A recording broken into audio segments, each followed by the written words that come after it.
We'll go on the record. This is a deposition of Anthony Bernal conducted by the House Committee on Oversight and Government Reform under the authority granted to it pursuant to House Rule 10.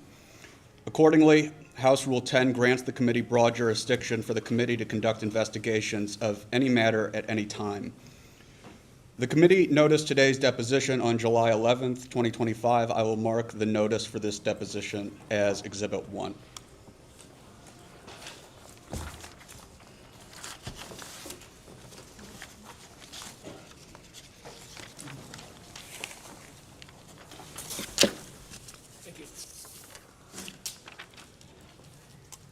Can the witness please state his name and spell his last name for the record?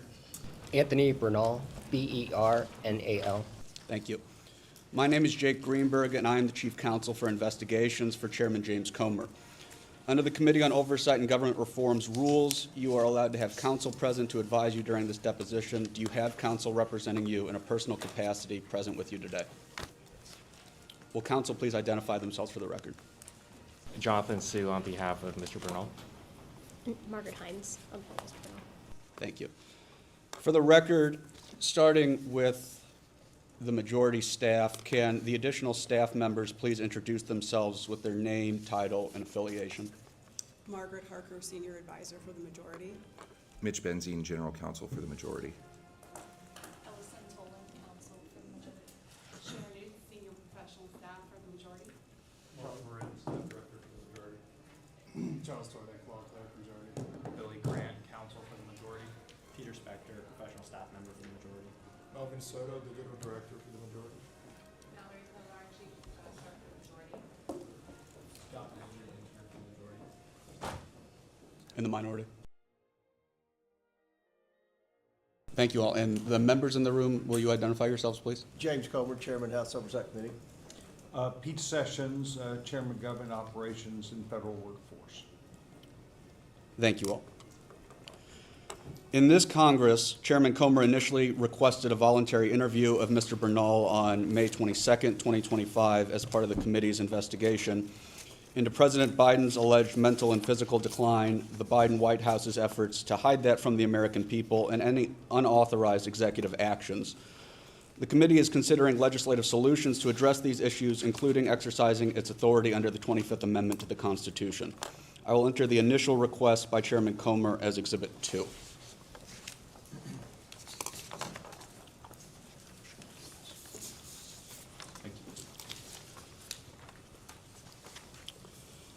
On June 6, 2025, counsel for Mr. Bernal confirmed with the Oversight Committee that Mr. Bernal would sit for a transcribed interview on June 26th. On June 25th, counsel for Mr. Bernal informed the committee Mr. Bernal would not attend the transcribed interview scheduled for the next day. On June 26th, Chairman Comer issued a subpoena for Mr. Bernal to appear for this deposition. I will mark both the subpoena and the accompanying cover letter to Mr. Bernal as Exhibit 3.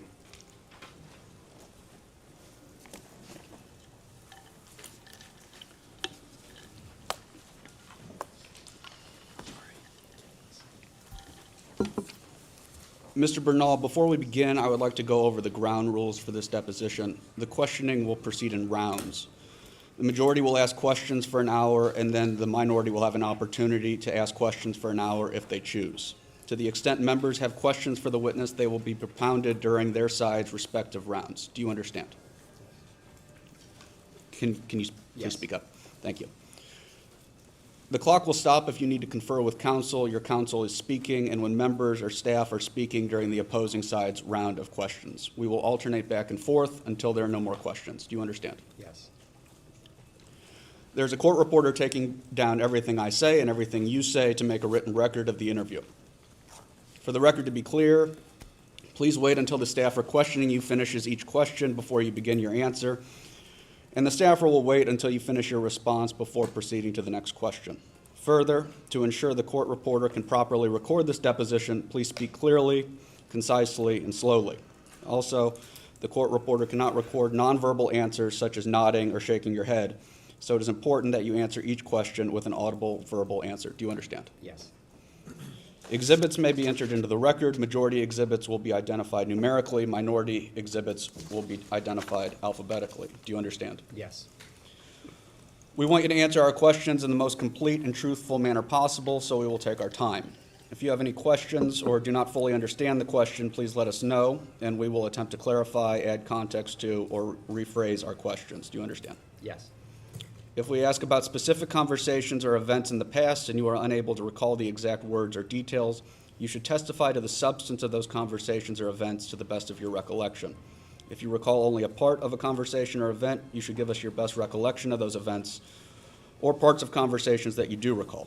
Do you understand? Yes. You are required by law to answer questions from Congress truthfully.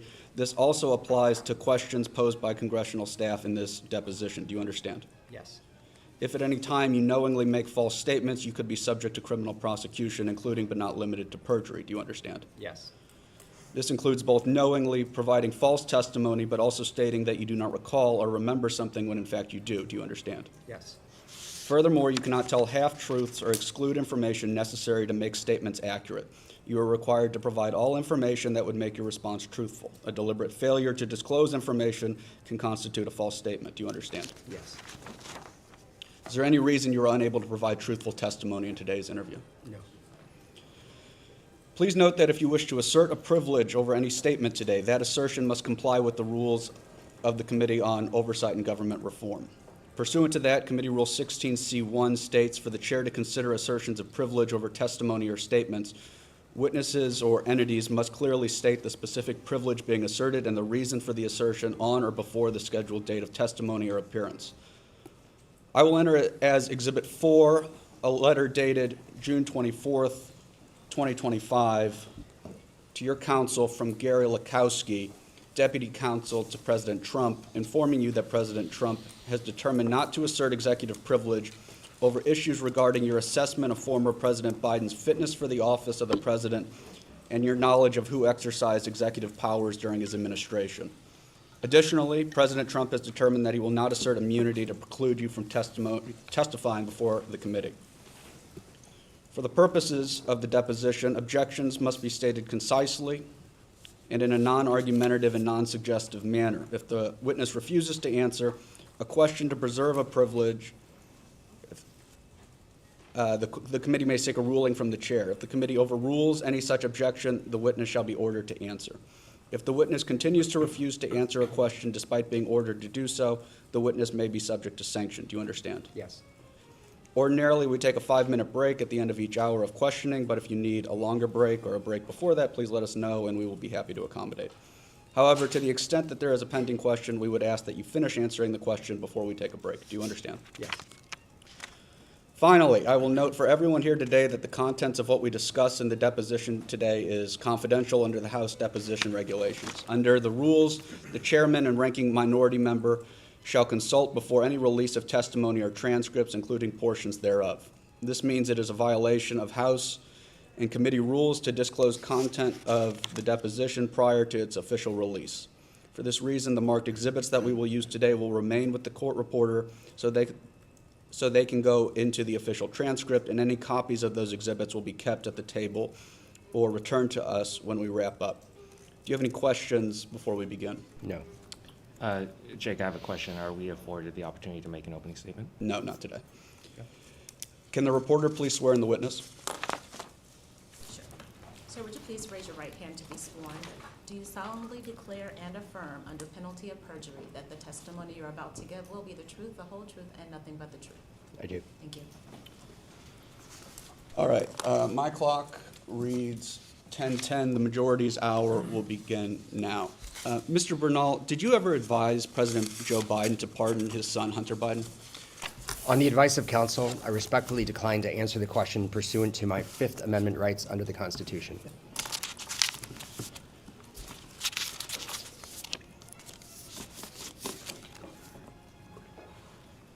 Thank you. We're going to go off the record real quick.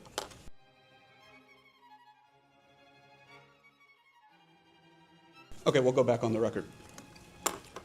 Mr. Bernal, was President Joe Biden fit to exercise the duties of the president? On the advice of counsel, I respectfully decline to answer the question pursuant to my Fifth Amendment rights under the Constitution. Let the record reflect that Mr. Bernal has invoked the Fifth Amendment right against self-incrimination.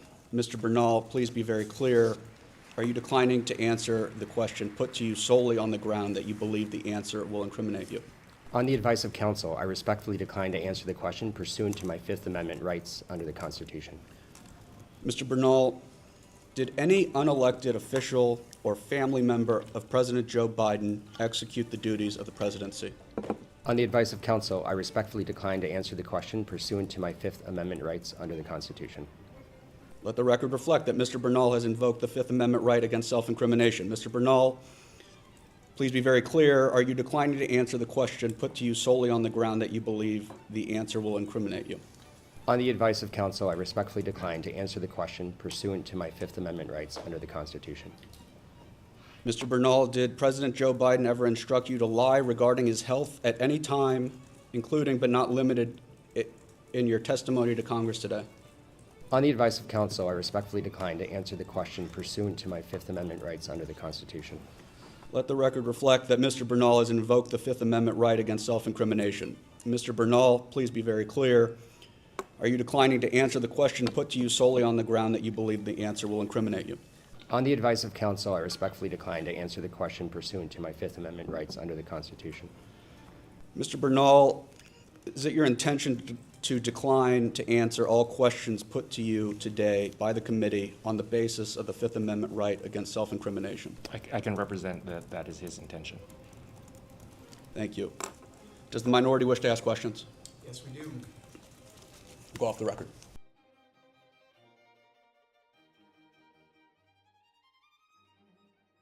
All right, we're back on the record. Would the members who just came into the room identify themselves, starting with Mr. Donald? Myron Donalds, Member of Congress, Florida's 19th District. And Jasmine Crockett, Texas 30. Mr. Bernal, good morning. Mr. Sue, you weren't afforded the opportunity to make a statement by the majority. Would you like to make that statement now? Yes, thanks very much. Chairman Comer, Ranking Member Garcia, and members of the House Committee on Oversight and Accountability. Mr. Bernal appears before you today fulfilling his obligations to the committee. An Arizona native, Mr. Bernal has served with distinction in 3 presidential administrations, most recently as Assistant to the President and Chief of Staff to the First Lady. Mr. Bernal is rightfully proud of his service to the nation. The committee has sought testimony from Mr. Bernal for nearly 2 years without any actual evidence of wrongdoing by Mr. Bernal. Most recently, the committee seeks Mr. Bernal's testimony based on a purported controversy regarding the use of the AUTOPEN at the conclusion of President Biden's term. President Biden has already confirmed that he personally made all decisions concerning his grants of clemency. While the committee only recently began its AUTOPEN investigation, the chairman has already declared that this matter is, quote, the biggest scandal in Oval Office history, end quote. In addition, on June 4th, 2025, the White House directed the Department of Justice to open a criminal investigation into this matter. The chairman has acknowledged that, quote, U.S. Attorney General Pam Bondi has announced an investigation at the Department of Justice, so we're very interested, end quote. Under these circumstances, it is entirely appropriate and justified for Mr. Bernal to invoke his rights under the Fifth Amendment to the Constitution. In Ohio v. Reiner, the U.S. Supreme Court explained that one of the Fifth Amendment's, quote, basic functions is to protect innocent men who otherwise might be ensnared by ambiguous circumstances, end quote. The record is also clear that persons of the full range of the political spectrum in recent and historical congressional investigations have invoked their Fifth Amendment rights to decline to answer questions from Congress.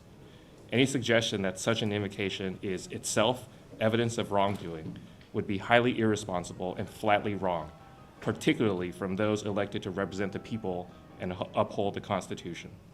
For these reasons, Mr. Bernal respectfully declines to answer any of the committee's questions today in today's deposition, and thank you for the opportunity to provide the statement. I'm entering as Exhibit A an April 1st, 2025 New York Times article titled, Trump-allied prosecutor looks to undermine Biden pardons, which describes a Justice Department investigation that, quote, uses the levers of federal law enforcement to try to harass Mr. Biden's family and allies and undermine his decisions as president while scoring political points with President Trump, end quote.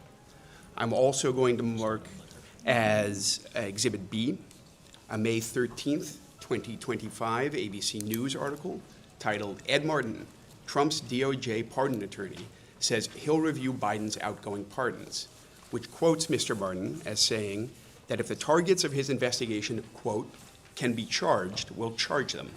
But if they can't be charged, we will name them, and we will name them, end quote. Yep.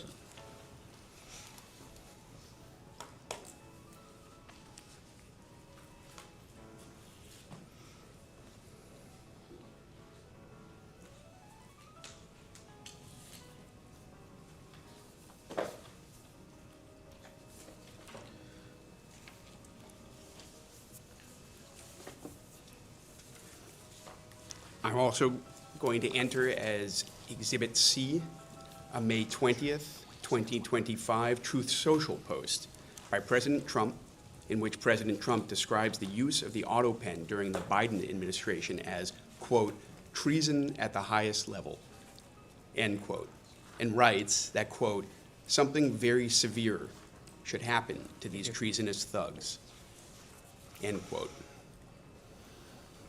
I'm also going to ask the court reporter to mark as Exhibit D the majority's letter to Mr. Bernal sent 2 days later.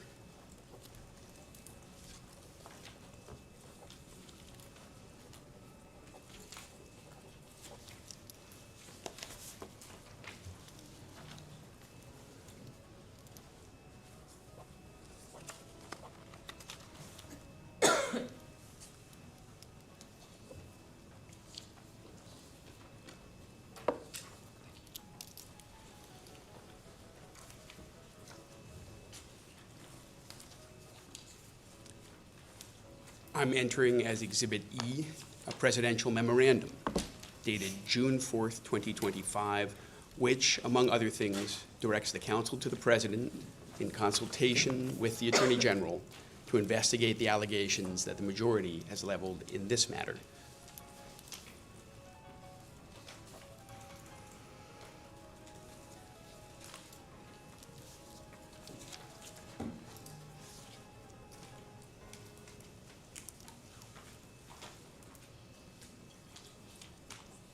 I'm entering as Exhibit F a June 5th, 2025 NBC News story titled, Trump says he doesn't have evidence of any illegal AUTOPEN use by the Biden White House.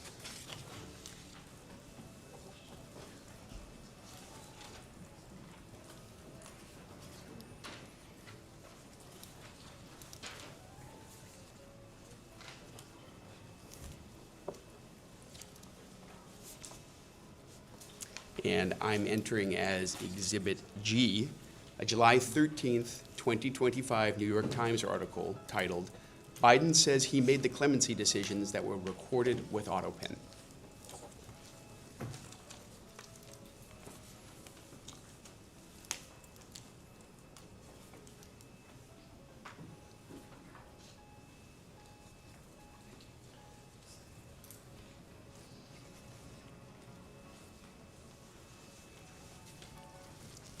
And I'm marking as Exhibit H a redacted version of a July 15th, 2025 NBC News article titled, Lead Investigator into Biden's Use of an AUTOPEN Signed Letters with a Digital Signature.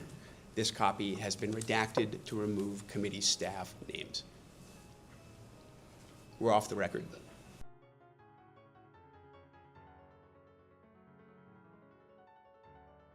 Go on the record. Mr. Bernal, considering your invocation of your Fifth Amendment right against self-incrimination pursuant to the terms of the subpoena, you are excused. Go off the record.